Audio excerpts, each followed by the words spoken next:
देखिए, मैं इसलिए कह रहा हूं कि अगर हम समस्या की जड़ में नहीं जाएंगे तो सर्जिकल स्ट्राइक से बात नहीं बनेगी भाई। हमारे समाज को तैयार होना चाहिए। हमारे समाज में जो स्थिति होने जा रही है, ये लड़ाई एक एक दरवाजे तक है।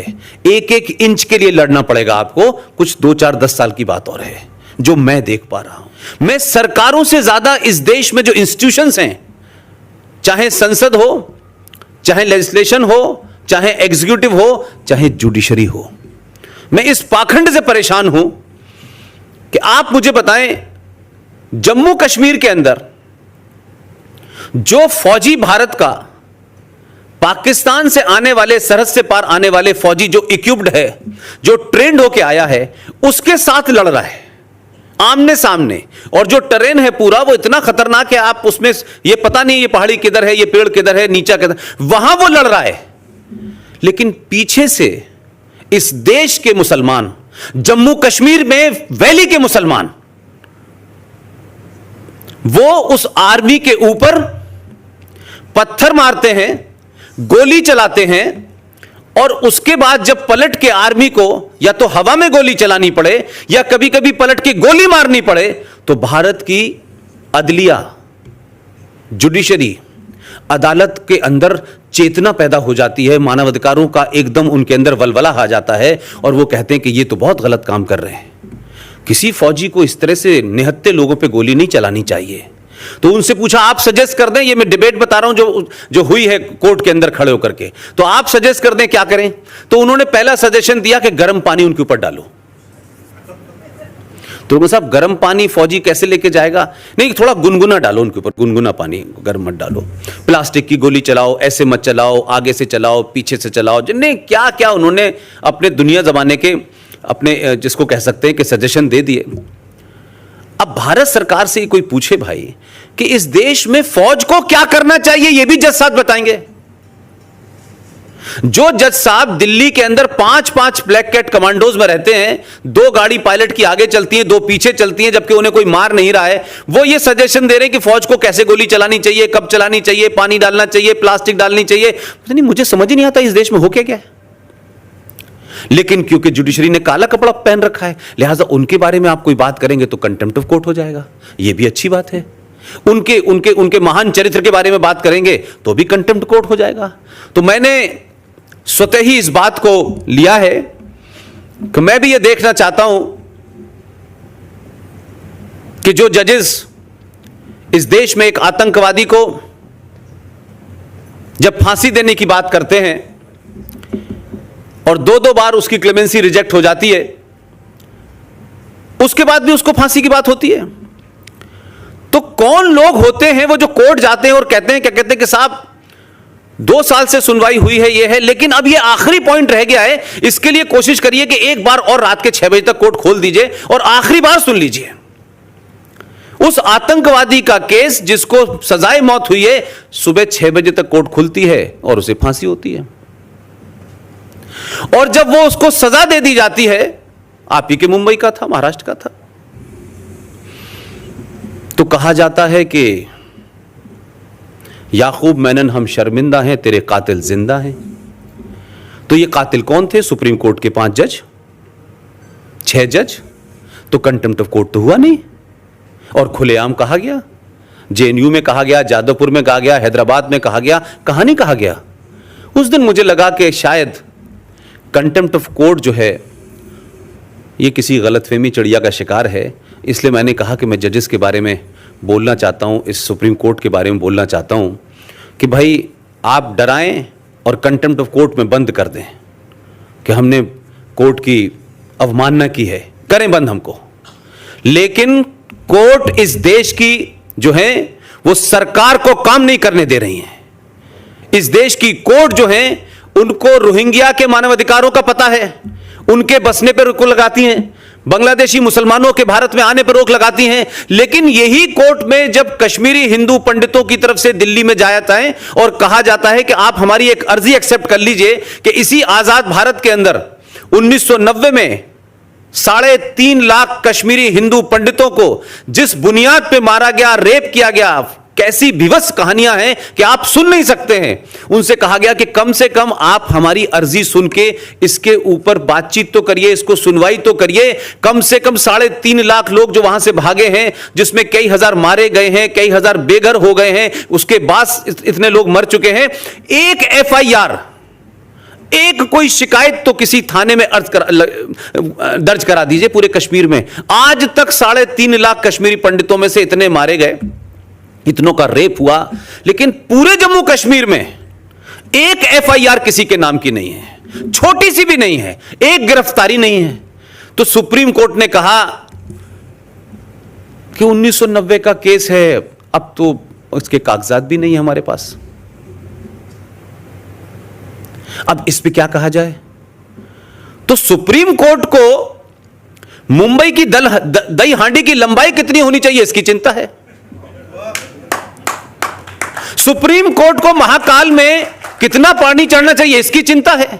जलीकट्टू की चिंता है, धारा 377 की चिंता है। हम कह रहे हैं धारा 370 पे बात करो, वो कहते हैं नहीं 377 पे बात करेंगे। भाई इसकी भी चिंता है उनको। तो क्या सुप्रीम कोर्ट इस देश में एक ऐसी अनार्की पैदा करना चाहती है कि लोग सड़कों पर न्याय करने लगे? क्या मेजॉरिटी जो इस देश की सुप्रीम कोर्ट पे यकीन करती है वो अच्छी है बुरी है, उस सब पे बात हो सकता है, उस सब के बावजूद भी ये कहती है भाई चलिए सुप्रीम कोर्ट का फैसला है। ये वो सुप्रीम कोर्ट है जिसके कई फैसलों के ऊपर इस देश में अमल नहीं हुआ।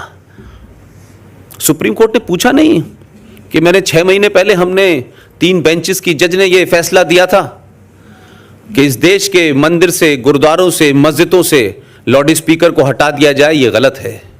वो फैसले के बारे में सुप्रीम कोर्ट ने कभी पूछा नहीं कि इसको इंप्लीमेंट हुआ कि नहीं हुआ। हमारे एक साथी ने अर्जी लगाई कि सरकार आपका जो ऑर्डर था वो देश में उसका पालन नहीं हो रहा। तो इतनी मासूमियत, जिसे मैं मक्कारी कहता हूं, हिपोक्रेसी कहता हूं सुप्रीम कोर्ट की, वो कहते हैं देखिए हमारा काम है आदेश देना, लेकिन इंप्लीमेंट तो सरकार को करना है। लेकिन कुछ कानून तो आप जो है सबरीमला पे तो आप सुबह शाम सुन के इंप्लीमेंट करा रहे हैं, पुलिस को भी डायरेक्शन दे रहे हैं, राज्य सरकार को भी डायरेक्शन दे रहे हैं, लेकिन यहां नहीं करा पा रहे आप। तो यह खास किस्म का एजेंडा है कि कुछ खास किस्म के लोगों को छूट है इस देश में गाली देने की, आजादी के नाम पे, लिबरल के नाम पे, माइनॉरिटी के नाम पे, लेकिन बाकी जो कुछ है इस देश में कानून से, रूल से जो चलना है वो इस देश की मेजॉरिटी को चलना है। तो आपने 1990 में जिन कश्मीरी पंडितों को मार के भगाया गया उनके बारे में सुनवाई करने से मना कर दिया। अब मैं आपको इस देश में जो हमारे साथ कॉन्स्टिट्यूशनल फ्रॉड 2 हुए हैं, जिसकी बात आप सबको पता होगी, एक में मैं भागीदार हूं, उसकी बात मैं जरूर आपसे करूंगा। और मुझे बड़ी खुशी है कि आपके महाराष्ट्र के मेरे एक साथी, जब वो मुझे दिल्ली में मिले थे तो मैंने उनके पास ये जो सावरकर की जो आपने मुझे आज स्टेच्यू दी है इतनी बड़ी, वो छोटी सी एक मूर्ति उनके कमरे में रखी रहती थी। और मैं जहां पला बड़ा, आप जानते हैं कि मैं कितना सावरकर जी के बारे में जानता हूंगा, मेरा तो कोई उस तरीके का बैकग्राउंड ही नहीं था, वहां माहौल भी नहीं था। वो हिंदू महासभा के थे, यंग थे, और उनके कमरे में सावरकर की वो छोटी सी मूर्ति रखी थी। अकेला रहता था दिल्ली में, उस घर परिवार बहुत अच्छा था, यहीं नासिक के महाराष्ट्रियन थे वो, और उसके परिवार में बड़े लोग कोई विदेश में थे, सब थे, बड़ा अच्छा परिवार था, पैसे वैसे की भी कोई कमी नहीं थी। उस आदमी ने अपना जीवन जो है बगैर शादी करे वो आ गया। दिल्ली में एक ऐसे ही किसी जगह मुलाकात हो गई, तब मैंने बहुत कुछ उसको समझा। और उस वक्त मैं नौकरी में था तो मुझे हर दूसरे तीसरे दिन पाकिस्तान जाना होता था। तो लाहौर की एक डिबेट के अंदर बातचीत चल रही थी, तो मुझसे कुछ लोगों ने, जो हमारे वहाँ मित्र थे, उन्होंने कहा कि पुष्पिन साहब, आप जम्मू कश्मीर की बात करते हैं, धारा 370 की बात करते हैं, लेकिन आपके संविधान में, आपके आइन में, जम्मू कश्मीर के संविधान में एक धारा है 35A। क्या आप जानते हैं इसके बारे में? मैंने उनसे सपाट मना करा, मैं तो जानते ही नहीं, मुझे पता भी नहीं है, ना मेरा लीगल बैकग्राउंड है। लेकिन वो बात मेरे दिमाग में घूमती रही बहुत दिन तक कि ये आखिर क्या ऐसी चीज़ है जो मुझे नहीं पता, इस देश में कभी उसकी चर्चा नहीं हुई, लेकिन इसको कभी किसी ने बताया भी नहीं। मैं आया और उस जो मेरे साथी थे संदीप कुलकर्णी, नासिक के रहने वाले थे, सावरकर के बड़े ज़बरदस्त भक्त थे और मुझे बहुत कुछ समझाया करते थे हिंदुत्व के बारे में, मैं सुनता रहता था उनसे। मैंने उनसे जिक्र किया, मैंने कहा यार मैं तो एक ऐसे नौकरी में हूं कि मैं ये PIL वगैरह डालूंगा तो सरकार को तकलीफ हो जाएगी। आप, मैंने कहा, एक संगठन बनाइए और करिए, मैं सारी इसकी बैकिंग आपको देता हूं।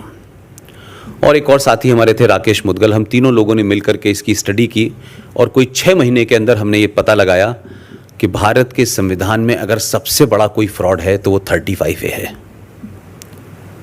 अब ये 35A है क्या? 35A 14 मई 1954 को जवाहरलाल नेहरू साहब को अपने दोस्त शेख अब्दुल्ला साहब से दोस्ती निभानी थी। शेख अब्दुल्ला साहब ने जितनी मांग मानी, उन्होंने कहा कि हमें एक अलग संविधान चाहिए, आपने संविधान दिया। उन्होंने कहा कि मैं मुख्यमंत्री नहीं कहलाऊंगा, मुझे भी प्रधानमंत्री कहा जाएगा। उन्होंने कहा आप ये भी ले लीजिए। उसके बाद में जब उन्होंने कहा कि जम्मू कश्मीर में नागरिक कौन होगा ये हम तय करेंगे, आप ये भी ले लीजिए। लेकिन जब नागरिक तय करने की बात आई तब मामला आया लीगल। तो डॉक्टर राजेंद्र प्रसाद जी से नेहरू जी ने कहा कि आप एक आदेश जारी करिए। तो राजेंद्र प्रसाद लीगल बैकग्राउंड के थे, उन्होंने कहा यह आदेश तो इलीगल है, ये तो गैर कानूनी है, ये तो गैर संवैधानिक है। तो नेहरू जी ने उनसे कहा कि मैं बाद में बताऊंगा, आप इसको कर दीजिए। वो फिर भी नहीं माने, ये प्रोसीडिंग्स हैं उस वक्त की, वो बता रहा हूं मैं आपको। उस पे उन्होंने कहा कि अगर आप इसको नहीं करेंगे तो मैं कांग्रेस के अधिवेशन में पास करा लूंगा। फकत यह है कि उनको साइन करने पड़े और वो 14 मई 1954 को भारत के संविधान में एक 35A नाम की धारा बन गई। और पिछले 70-80 सालों से उस धारा के बारे में भारत के पार्लियामेंट के किसी सदन में न उसे रखा गया, न उस पर चर्चा हुई, न उसे पास किया गया, और वो एज इट इज बनी हुई है। ये 35A है क्या? ये आदेश क्या था? इस आदेश के तहत जम्मू कश्मीर राज्य की सरकार को यह धारा ताकत देती है कि वो जम्मू कश्मीर राज्य की सरकार जिसको चाहे जम्मू कश्मीर की नागरिकता दे या ना दे। क्योंकि मैं यहां हूं, अगर कल यहां बस जाऊं तो मुझे महाराष्ट्र की कोई नागरिकता लेने की आवश्यकता नहीं है। लेकिन यह प्रोविजन सिर्फ जम्मू कश्मीर में है कि अगर जम्मू कश्मीर में आपको रहना है, आपको जमीन खरीदनी है, आपको कारोबार करना है, तो वहां की नागरिकता आपके पास होनी चाहिए। तो जम्मू कश्मीर सरकार को नागरिकता देने का अधिकार देती है। जमीन आप वहां नहीं खरीद सकते, कारोबार आप वहां नहीं कर सकते। अगर हिंदुस्तान का हिंदू या मुसलमान लड़का जम्मू कश्मीर राज्य की लड़की से शादी कर ले तो उस लड़की के प्रॉपर्टी राइट समाप्त कर दिए जाएंगे। यह भी उस धारा की वजह से है। और इससे आगे अगर हम जाएं तो सवाल यह हुआ कि यहां तक तो बात समझ में आई, लेकिन उस स्टडी के दौरान मुझे कई बार जाना पड़ा जम्मू कश्मीर, वहां के संविधान को भी पढ़ना पड़ा। तो उसमें एक क्लासिक बात मुझे समझ नहीं आ रही थी, जिसके बारे में मैं अब ज्यादा कहने लगा हूं। तो उसमें क्या था कि 14 मई आपने 1954 को तो धारा जोड़ दी, लेकिन कमाल देखिए हमारे केंद्र सरकार में जो भी उस समय के लोग होंगे वो कितने कमजोर और बौने लोग थे कि उन्होंने किस मजबूरी में या किस दोस्ती में सारी डिमांड मानी। उन्होंने कहा कि देखिए साहब 14 मई 1954 को आप इसको लागू तो कर रहे हैं, लेकिन हम इसके लागू होने की डेट 1944 से मांगेंगे। अब 1944 में देश गुलाम था, उन्होंने कहा नहीं आप कर लीजिए, हमें पता नहीं, मुझे ऐसा लगता था कोई प्राइवेट लिमिटेड मुल्क था ये हिंदुस्तान, और जवाहरलाल नेहरू उसके कोई प्रॉपर्टी मालिक थे, जो दिल चाहे थे कह रहे थे वो, जो ये भी ले लीजिए, ये भी ले लीजिए। देखिए मैं इसलिए कह रहा हूं कि अगर हम समस्या की जड़ में नहीं जाएंगे तो सर्जिकल स्ट्राइक से बात नहीं बनेगी भाई। हमारे समाज को तैयार होना चाहिए। हमारे समाज में जो स्थिति होने जा रही है, यह लड़ाई एक एक दरवाजे तक है, एक एक इंच के लिए लड़ना पड़ेगा आपको। कुछ 2, 4, 10 साल की बात और है जो मैं देख पा रहा हूं। अब उन्होंने 1944 की डेट क्यों लागू की, यह किसी ने इस पर विचार ही नहीं किया कि भाई 44 ही क्यों की इन्होंने।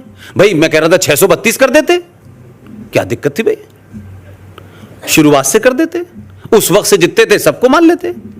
तो समझा मैं ये कि 44 में जब आपने डेट की तो उसके पीछे आपकी मंशा ये थी कि 1940 में पाकिस्तान यानी करारदाते पाकिस्तान, रेजोल्यूशन ऑफ पाकिस्तान 1940 में लाहौर में पास हो चुका था और यह तय था कि पाकिस्तान बनना है। और कैसे बनना है यह पता नहीं था। तो जो समझदार लोग थे महबूब मुफ्ती की तरह और अब्दुल्ला की तरह, दुजाना और मूसा की तरह, गिलानी की तरह, वो 1944 से आना शुरू हो गए। 1944 के बाद 45, 46 और 47, इन 3 साल के अंदर जम्मू कश्मीर में जो लोग आए, आप देखिए कि कितनी गहरी साजिश है कि वो जो आए बेचारे वो वहीं रहे, ना किसी को नागरिकता देनी थी ना नागरिकता लेनी थी। तो जो आ गए थे वो तो ऑटोमेटिक नागरिक हो जाने चाहिए थे। लेकिन आपने 1944 की डेट इसलिए रखी कि 46, 47, 48 में 5,500 हिंदू परिवार जम्मू कश्मीर में आए थे, जिनकी गिनती आज की डेट में 7.5 लाख है। आपने 1954 में जो आदेश कराया, कट डेट 44 रखी, उसके पीछे मंशा यह थी कि उस वक्त 5,500 और आज 2018-19 में कह रहा हूं कि वो 7.5 लाख लोग हैं, आपने उनको नागरिकता देने से मना कर दिया। यह दुनिया का पहला ऐसा देश है जिसका सबसे बड़ा लोकतंत्र है और लोकतंत्र का पर्व मनाया जाता है। लोकतंत्र छोटी छोटी बात के ऊपर जमहूरियत की बात होती है, फ्रीडम ऑफ स्पीच की बात होती है कि 7.5 लाख लोग पिछले 70 साल से जम्मू कश्मीर के नागरिक नहीं है। नागरिक नहीं है तो कारोबार नहीं कर सकते, जमीन नहीं है, मकान नहीं है, राज्य की किसी स्कीम के भागीदार नहीं है, और तो और वो जम्मू कश्मीर विधानसभा में ना वोट दे सकते हैं, ना पंचायत में वोट दे सकते हैं, लेकिन लोकसभा में वोट दे सकते हैं।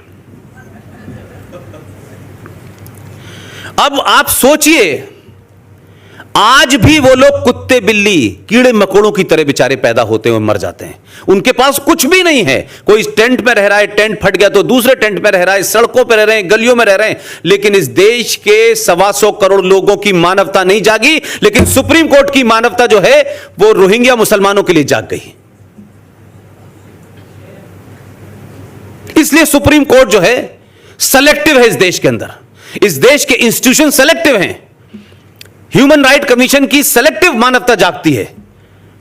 3,500 सरदारों को दौड़ा दौड़ा के मारा गया सड़कों पे। मॉब लिंचिंग की बात नहीं कही, लेकिन किसी भीड़ ने एक आदमी को इस गलतफहमी में मार दिया कि इस आदमी ने गाय खाई है और गाय को काटा है और मारा है। गलती से मार दिया, जानबूझ के मार दिया, लेकिन उसके मरने को, उसके मारने को मैं जस्टिफाई नहीं करता। लेकिन सुप्रीम कोर्ट और मीडिया ने फ्रंट पेज हेडलाइन बनाई। मॉब लिंचिंग के ऊपर बहस हो गई, संसद में जवाब देना पड़ा, लेकिन 3,500 लोगों को सड़कों पे दौड़ा दौड़ा कर मारा, 3.5 लाख लोगों को अपने घर से बेघर कर दिया। यह मॉब लिंचिंग नहीं थी, यह प्यार मोहब्बत था, यह गंगा जमुना तहजीब थी। हम इस झूठ और मक्कारी में रहना चाहते हैं। इसलिए सच बोलिए भाई, सच का सामना कीजिए। जो हमारे पूर्वजों ने गलतियां की हैं, जाती तौर पे की, सामूहिक तौर पे की, किसी कारण से की, उसी का परिणाम हम भुगत रहे हैं। और अगर यह सच्चाई आज आपको समझ आ रही है तो यह मान के चलिए कि आपके समय कम है, लेकिन आपकी आने वाली जनरेशन के सामने बड़ा ही भयानक समस्या आने वाली है। कम से कम उनको अवेयर करके जाइए कि तुम्हें किन लोगों से दो चार होना है। यह समस्या का हल नहीं है जो बहुत सारे लोग कहते हैं यार कोई फर्क नहीं पड़ता। श्रीनगर के लोग भी और कश्मीर के लोग भी कहते थे हम सालों से साथ रह रहे हैं, क्या बात कर रहे हो, कभी ऐसा होता है यार, किसी बात कर रहे हो।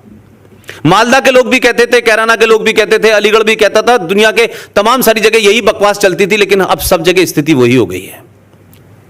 ऐसा ना हो कि जब हम चेतन हो, जब हम अलर्ट हो, तो हमारी स्थिति रिएक्ट करने लायक भी ना हो जाए।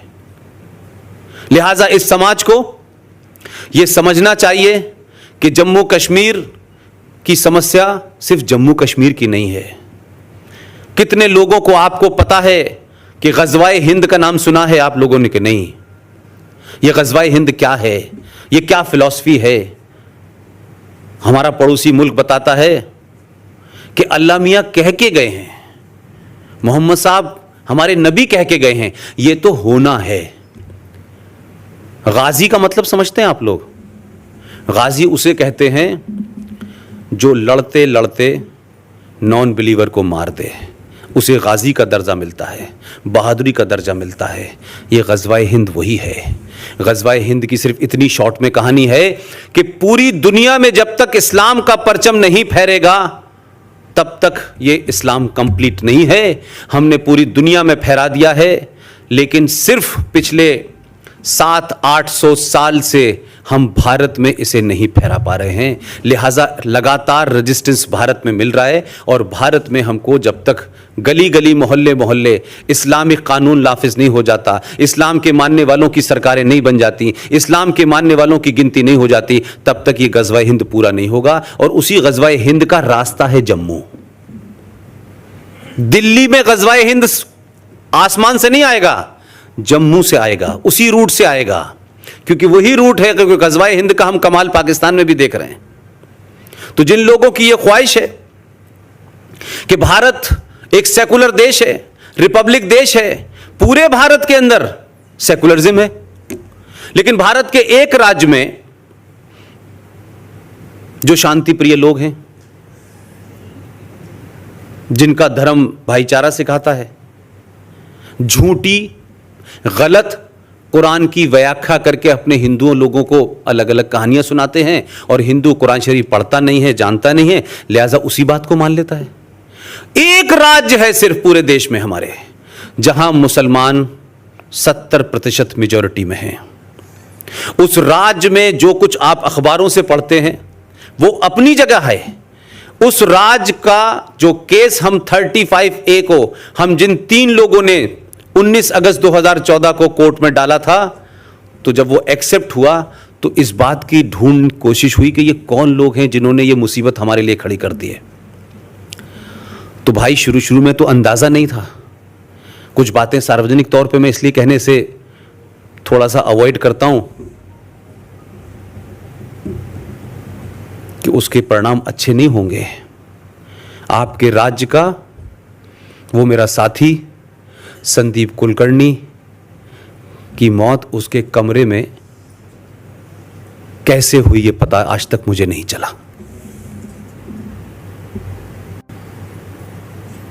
किसी सरकार ने नहीं पूछा कि ये शख्स जो स्वस्थ था, जिसने रात 10 बजे मेरे साथ खाना खाया, जिसको कोई टेंशन नहीं था, उसकी मौत उसके कमरे में कैसे हो गई, ये किसी ने नहीं बताया।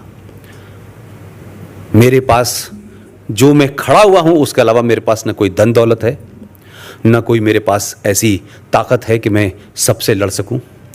मेरे पास थोड़ी बहुत हिम्मत है, जिसलिए हाल ही में हमारे CDS बिपिन रावत जी विमान दुर्घटना में शहीद हो गए। ऐसे में कुछ अराजक तत्वों ने उनके ऊपर हंसी मजाक वाले पोस्ट शेयर किए हैं।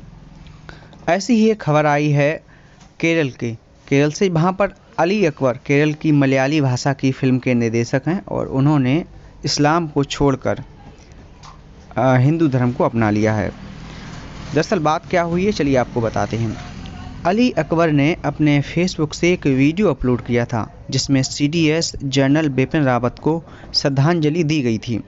लेकिन अली अकबर के उसी फेसबुक पोस्ट पर बहुत सारे मुसलमानों ने आकर लाफिंग इमोजी, हंसने वाला चेहरे का बटन दबाया। यानी इन मुसलमानों ने अली अकबर और जनरल रावत का मजाक उड़ाया। इस वजह से अली अकबर काफ़ी निराश हुए, उनकी भावनाएं आहत हुईं और उन्होंने इस्लाम धर्म छोड़ने का ऐलान कर दिया। अली अकबर ने इसके बाद दोबारा फेसबुक पर लाइव किया और लाइव में कहा कि वो इस्लाम का परित्याग कर रहे हैं। फेसबुक लाइव में अली अकबर ने कहा कि इस बात को कभी स्वीकार नहीं किया जा सकता है कि जिस जनरल ने देश के लिए अपना खून बहाया हो, उसकी मौत पर मुसलमान मजाक उड़ाएं। इसलिए मैं इस्लाम छोड़ रहा हूं। फिल्म निर्देशक अली अकबर अब अपना जो नाम बदलकर राम सिम्हन के नाम से इस्लाम के सबसे ऊंचे धर्मगुरुओं और नेताओं ने भी जनरल रावत का अपमान करने वाले मुसलमानों का विरोध नहीं किया है। इसलिए अब इस्लाम धर्म से उनका विश्वास उठ गया है। आगे अली अकबर ने कहा कि मैं आज जन्म से मिले एक कपड़े को फेंक रहा हूँ। आज से मैं मुसलमान नहीं हूँ, मैं सिर्फ भारत का नागरिक हूँ। मेरा ये फैसला उन लोगों को जवाब है जिन्होंने भारत के महान जनरल के खिलाफ इमोजी पोस्ट किए थे। अली अकबर का ये वीडियो, जिसमें इस्लाम धर्म छोड़ने का ऐलान था, फेसबुक के द्वारा डिलीट कर दिया गया और अली अकबर का फेसबुक पेज भी सस्पेंड कर दिया गया। टाइम्स ऑफ इंडिया से बातचीत में अली अकबर ने कहा कि बिपिन रावत की मौत की खबर पर हंसने वाले अधिकतर लोग मुस्लिम ही थे। मुस्लिम इसलिए हंस रहे थे क्योंकि रावत ने पाकिस्तान और साथ ही कश्मीर में आतंकियों के खिलाफ बड़े कदम उठाए थे। मैं ऐसे इस्लामी मजहब के साथ नहीं जुड़ा रह सकता हूं जो देश के खिलाफ है। गुजरात, कर्नाटक और यूपी की पुलिस ने सोशल मीडिया पर जनरल रावत का मजाक उड़ाने वालों को चिन्हित कर उन्हें कठोर दंड देने का फैसला किया है। अब हम सभी लोगों का ये कर्तव्य है कि जनरल रावत का मजाक उड़ाने वालों की शिकायत ट्विटर के माध्यम से या थाने में जाकर करें। यही सीडीएस बिपिन रावत को सच्ची श्रद्धांजलि होगी। आपने पुष्पेंद्र कुलश्रेष्ठ जी को सुना। उम्मीद करता हूँ आपको वीडियो पसंद आया होगा। अगर वीडियो पसंद आया है तो इस वीडियो को अपने दोस्तों और परिवारजनों के साथ शेयर अवश्य करें, क्योंकि जागरूकता फैलाने से ही फैलती है। मिलते हैं अगली वीडियो में, तब तक के लिए जय हिंद, जय भारत।